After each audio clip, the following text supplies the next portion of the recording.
말씀을 전하기에 앞서 우리 성도님들께 먼저 기도 부탁을 드리려고 합니다. 현재 러시아의 우크라이나 침공으로 인해서 군인들뿐만 아니라 민간인들에게도 피해가 생기고 그리고 두려움에 떨고 있습니다. 이미 군사공항과 철도 등은 폭격을 당했고 항공 운항도 중단이 되었습니다. 일반 국민들에게는 물과 음식을 가지고 반공호로 이동하거나 집에 있으라고 권고하고 있습니다. 이러한 우크라이나의 현 상황을 위해서 우리 성도님들께서 기도에 동참해 주시기 바랍니다. 우리가 여기서 평화를 위해서 할 수 있는 일이 기도밖에 없다는 것이 안타깝지만 우리에게 그리스도인으로서 주어진 사명은 그런 아픔과 전쟁을 위하여서 기도하는 일입니다. 그래서 함께 기도에 동참해 주시기 바랍니다. 그리고 이런 국제 간의 전쟁이나 여러 가지 다툼을 보게 되면 나라를 다스리는 지도자들이 얼마나 중요한지 새삼 깨닫게 됩니다. 오래전 독일의 히틀러가 세계 전쟁을 일으켰고 지금도 많은 나라의 지도자들은 자기의 이익과 자국의 이익을 위해서 역사를 왜곡하고 전쟁을 일으키고 경제 전쟁을 벌이는 등의 일을 하고 있습니다. 이러한 다툼 사이에 여러 나라의 국민들이 아파하고 있습니다. 마냥 다른 나라의 이야기가 아니라 우리의 이야기입니다. 오늘 사무엘의 이야기는 세계적인 정세 가운데 그리고 대선을 앞둔 우리들에게 많은 생각을 하게 하는 말씀입니다. 하나님께서 이스라엘의 첫 번째 왕을 세우시는 이야기이기 때문입니다. 아무래도 대선이 다가오다 보니 그리고 매번 대선이나 총선 이런 때가 되면 저에게 이런 질문을 하는 분들이 계십니다. 목사님은 어느 후보를 뽑으실 거예요? 물론 지금도 누구를 뽑아야 하나 고민을 하고 있긴 하지만 제 생각을 분명하게 말씀드리지는 않습니다. 자칫 성도님들께 제 어떤 정치 성향에 대한 오해를 불러일으킬 수도 있기 때문이죠. 예전에 한번 말씀드린 것 같습니다만 제 정치 성향은 보수도 아니고 진보도 아닙니다. 그렇다고 중도라고 말할 수도 없을 것 같습니다. 보수 쪽에 계신 분들과 이야기하면 저는 진보적이라는 이야기를 듣고 또 진보적인 분들과 이야기하면 보수적이라는 말을 듣습니다. 가능한 하나님 나라 관점에서 바라보려고 하다 보니까 사실 어느 쪽도 마음에 안 드는 것 같습니다. 사람의 정치는 하나님 나라의 정치를 온전히 담을 수 없기 때문입니다. 그렇다고 제가 투표권을 포기한다거나 그렇지는 않습니다. 하나님께 기도하면서 주시는 마음으로 투표를 하려고 합니다. 그러면 누가 되었든지 하나님의 섭리 안에서 우리에게 가장 맞는 부분으로 뽑아주실 것이라고 믿습니다. 그래서 우리는 더욱 기도하고 투표에 임해야 합니다. 물론 그 기도의 결과가 각자 다를 수 있습니다. 그러나 우리 하나님께서는 합력하여 선을 이루십니다. 우리는 선하신 하나님을 믿고 기도하며 투표에 임해야 합니다. 그렇다고 또 아무런 기준 없이 투표를 해서는 안 됩니다. 나의 어떤 경험에 갇혀서 나의 이익을 위해서가 아니라 정말 하나님께서 어떤 사람을 기뻐하실지 고민해 봐야 합니다. 그리고 그 기준은 성경에서 찾아야 합니다. 그런 면에서 오늘의 이야기는 우리에게 중요한 교훈을 주고 있습니다. 하나님은 어떤 사람을 사용하려고 하시는가? 어떤 사람을 세우기를 원하시는가 하는 것입니다. 그래서 오늘 말씀을 나누면서 두 가지를 생각해 보시면 좋을 것 같습니다. 먼저는 어떤 사람이 우리나라의 지도자가 되면 좋을지, 그리고 다른 사람이 아니라 내가 하나님께 쓰임받는 사람이 되기 위해서는 어떤 사람이 되어야 할지 생각해 보려고 합니다. 자, 그러면 아주 쉬운 퀴즈를 하나 드리겠습니다. 이스라엘의 첫 번째 왕은 누구일까요? 이스라엘의 첫 번째 왕은 누구입니까? 네. 사실 사울 이전에 스스로 왕이 되고자 했던 사람이 하나 있습니다. 혹시 누구인지 기억하십니까? 기드온입니다. 기드온은 스스로 왕이 되고자 했지만 결국 끝이 좋지 않았습니다. 그리고 시간이 지나서 공식적으로 세워진 첫 번째 왕이 사울입니다. 그러니까 하나님께서 왜 사울을 세우셨을까요?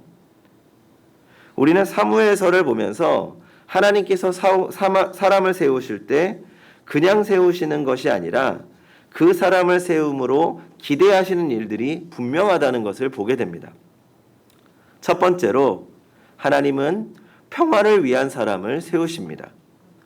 9장 1절과 2절을 보겠습니다. 베냐민 지파의 기스라 이름하는 유력한 사람이 있으니 그는 아비엘의 아들이요 스롤의 손자요 베고랏의 증손이요 아비아의 현손이며 베냐민 사람이더라.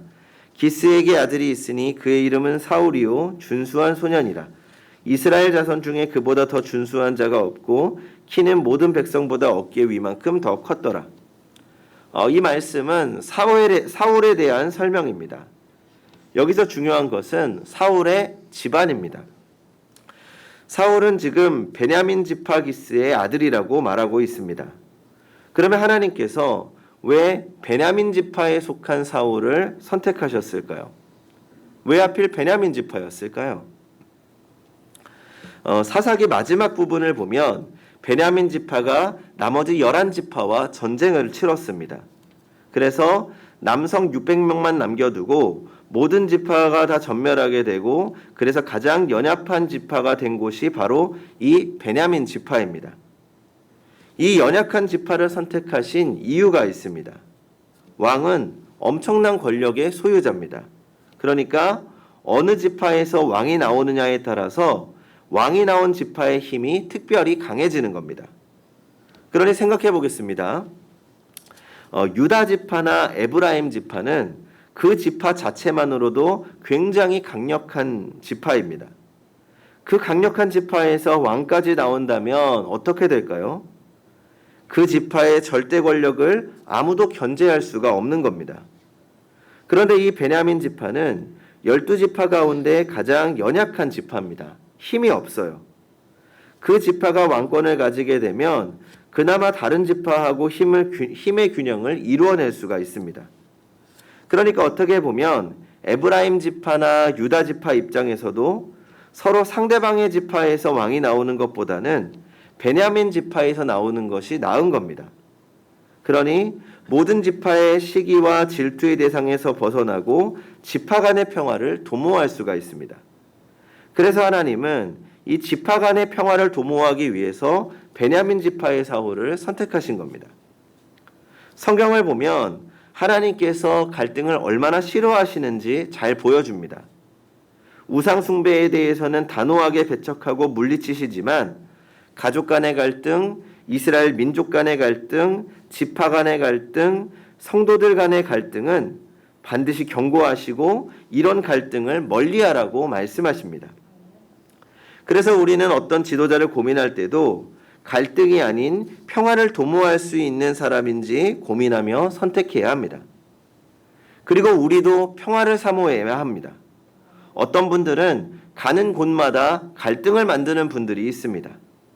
갈등을 만드는 사람은 하나님께 쓰임받는 것이 아니라 마귀에게 쓰임받는 것입니다. 그래서 우리도 어디에 있든지 교회에 있든지 직장에서든지 가정에서든지 갈등이 아닌 평화를 도모하기 위해 일해야 합니다. 하나님은 우리를 통하여 이 땅에 평안을 이루기를 원하십니다. 두 번째로 구원을 갈망하는 사람을 세우십니다. 이제 9장 후반부에 가면 사무엘과 사울이 만나는 장면이 나옵니다. 그런데 하나님께서 사무엘이 사울을 만나기 전에 사울에 대한 정보를 미리 주십니다. 9장 16절을 보겠습니다. 내가 이맘때에 내가 베냐민 땅에서 한 사람을 내게로 보내리니 너는 그에게 기름을 부어 내 백성 이스라엘의 지도자로 삼으라. 그가 내 백성을 블레셋 사람들의 손에서 구원하리라.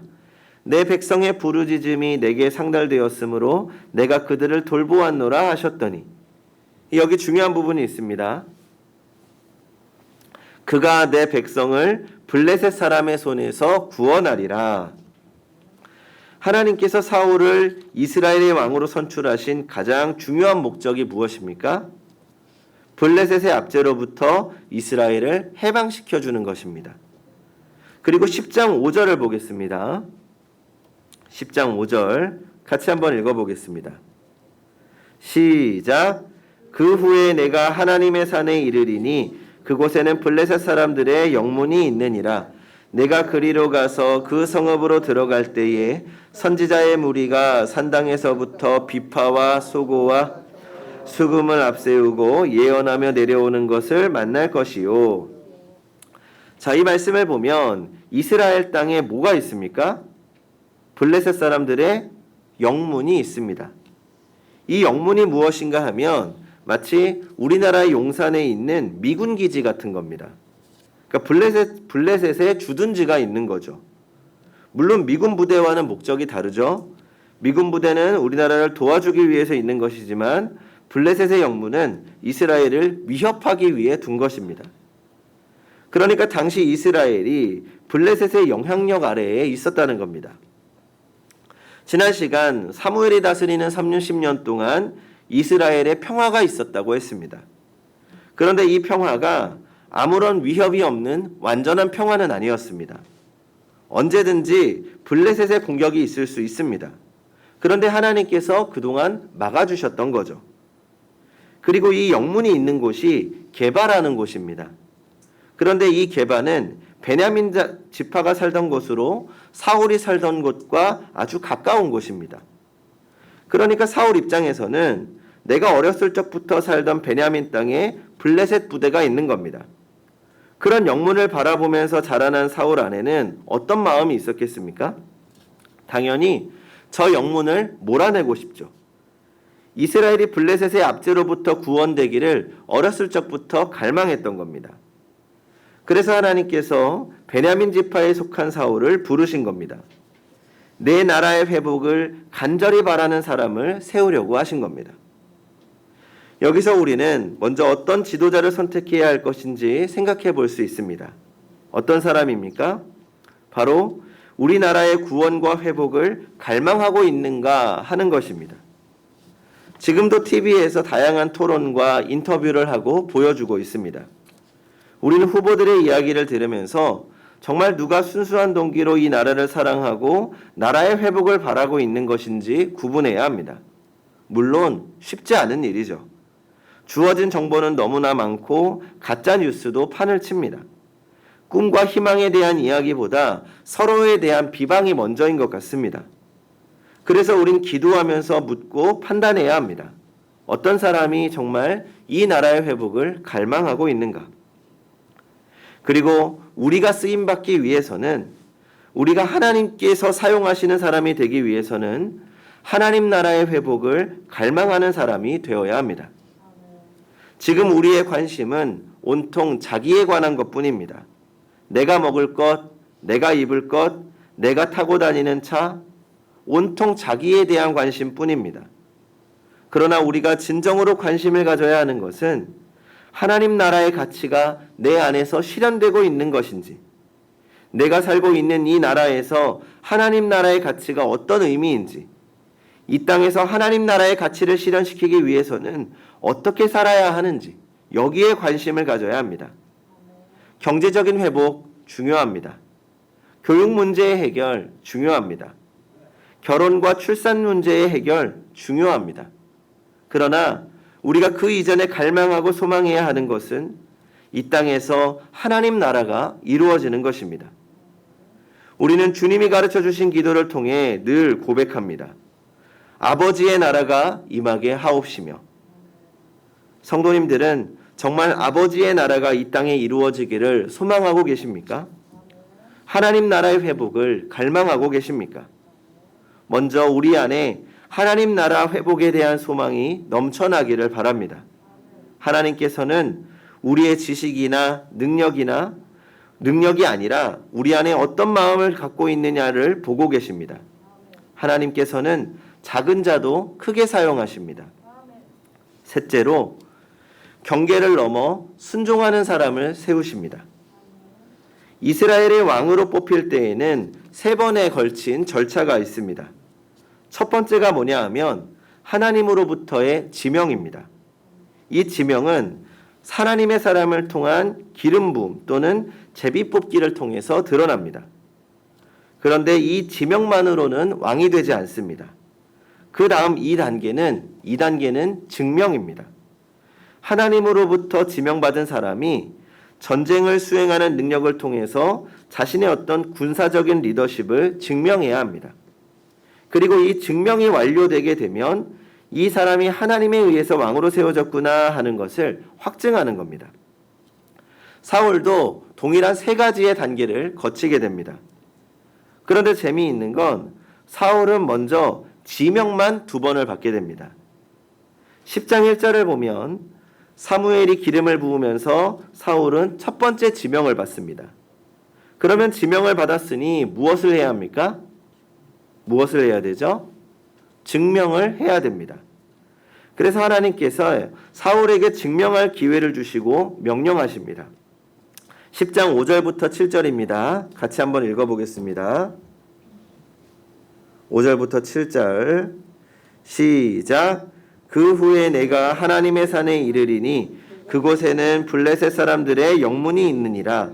내가 그리로 가서 그 성읍으로 들어갈 때에 선지자의 무리가 산당에서부터 비파와 소고와 저와 수금을 앞세우고 예언하며 내려오는 것을 만날 것이요 내게는 여호와의 영이 크게 임하리니 너도 그들과 함께 예언을 하고 변하여 새 사람이 되리라.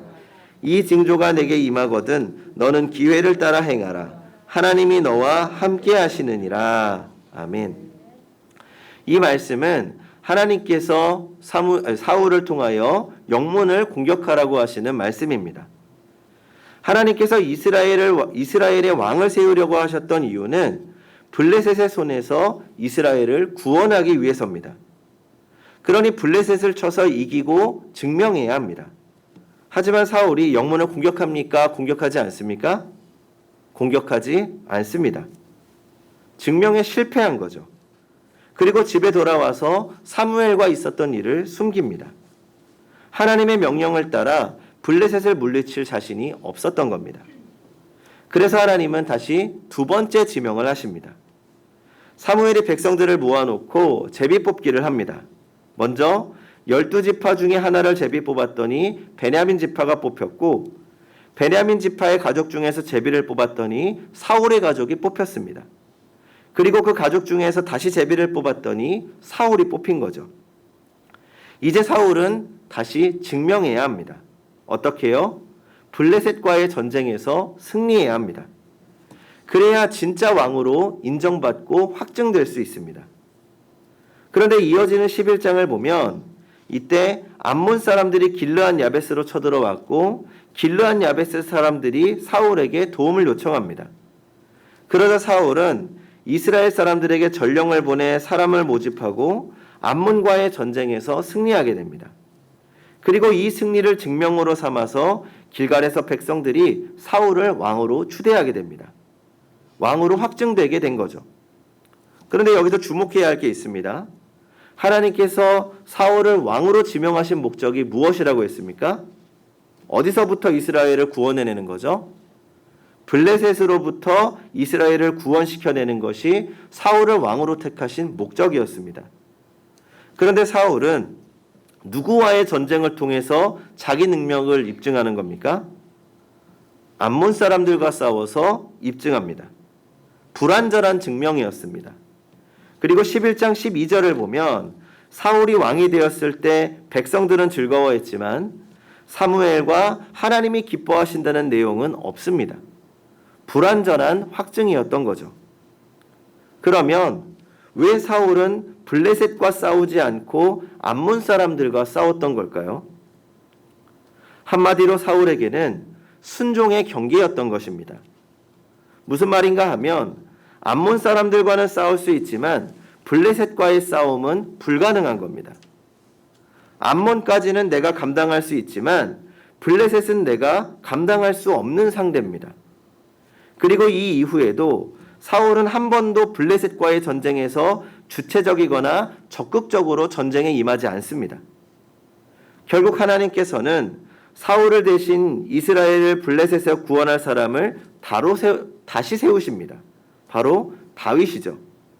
나중에 이야기를 나누겠지만 사울과 다윗의 가장 큰 차이가 바로 여기에 있습니다.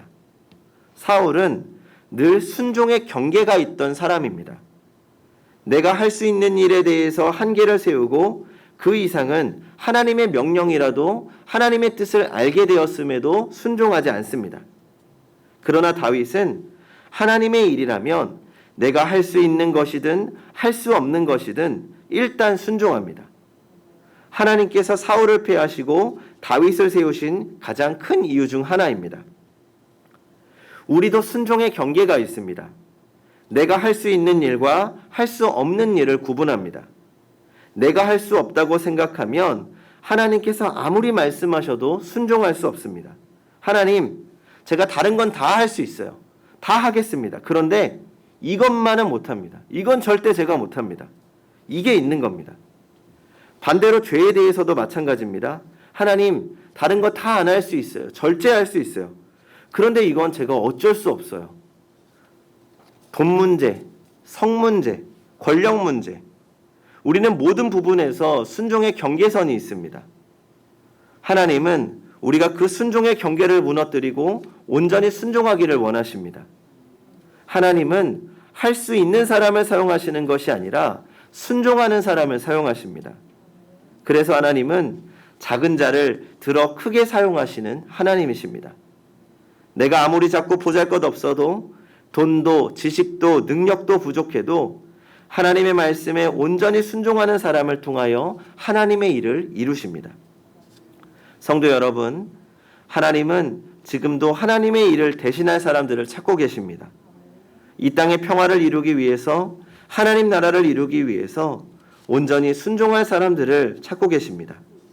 그러므로 기도하시기 바랍니다.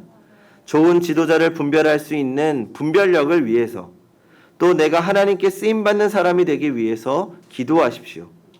그렇게 우리 한 사람 한 사람을 통하여 이 땅에 하나님 나라를 이루어가는 성도님들이 되시기 바랍니다. 기도하겠습니다.